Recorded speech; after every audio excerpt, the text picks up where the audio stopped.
দাদা ক্যামেরা লেন্সের ডিটেলসটা যদি একটু বলতে। তো নাও বলছি, যে ক্যামেরাটা দিয়ে শ্যুট হচ্ছে সেটা হচ্ছে সোনি ZV-E10 Mark II, 92,000 টাকা। আর যে লেন্সটা দিয়ে শ্যুট হচ্ছে সেটা হচ্ছে সিগমা 30mm 1.4 অ্যাপারচার, 28,000 টাকা। আর যে এই যে ছোট্ট একটা ডিভাইস দেখছো, এটা হচ্ছে ব্লুটুথ হলিল্যান্ড লার্ক M2, এটারও দাম মনে হয় 12,500, মনে হয় কি 12,500। এবার অনেকে বলেছিল দাদা এত কিছু ইনভেস্ট করার কী আছে, কারণ কন্টেন্ট ক্রিয়েশনের টাকা আমার চাই না, তাই কন্টেন্ট ক্রিয়েশনের টাকা আমি কন্টেন্ট ক্রিয়েশনের উপরই মুখে ছুঁড়ে মেরেছি। হ্যাঁ, সবটা কন্টেন্ট ক্রিয়েশনের না, কিছুটা আমারও, যেটা আমি ইউটিউবের বড় ভিডিওতে এই ভিডিওতে তুলে ধরেছি। অলমোস্ট 10,000 মানুষ দেখেছে। আর এই লাইটিং সেট আপ আর এই ব্যাকগ্রাউন্ডটা দেখে কিছু মনে পড়ছে? হ্যাঁ, এখান থেকেই শুরু করেছিলাম। আর হাতে একটা অ্যান্ড্রয়েড ফোন নিয়ে, ঠিক আছে, এই ফোনটা থেকেই শুরু করেছিলাম। এটা হচ্ছে রেডমি, শাওমি, শালা কতগুলো নাম এগুলোর, Xiaomi 11 Lite NE 5G। একজন বললো দাদা তুমি কি চাও? আমি ভাই বাইরে শ্যুট করতে চাই। যে মজা বাইরে আছে না, সে মজা এই 4x4 কোপে নেই।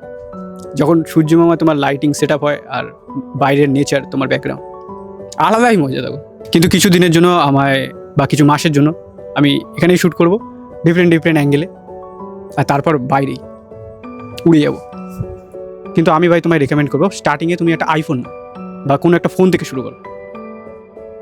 হ্যাঁ, আর একটা জিনিস বলবো, তুমি ভালো ভালো গ্যাজেটে তখনই ইনভেস্ট করো যখন তুমি সোশ্যাল মিডিয়াতে ইনকাম করছো, তার আগে না। अपना रहा ना किसी और का।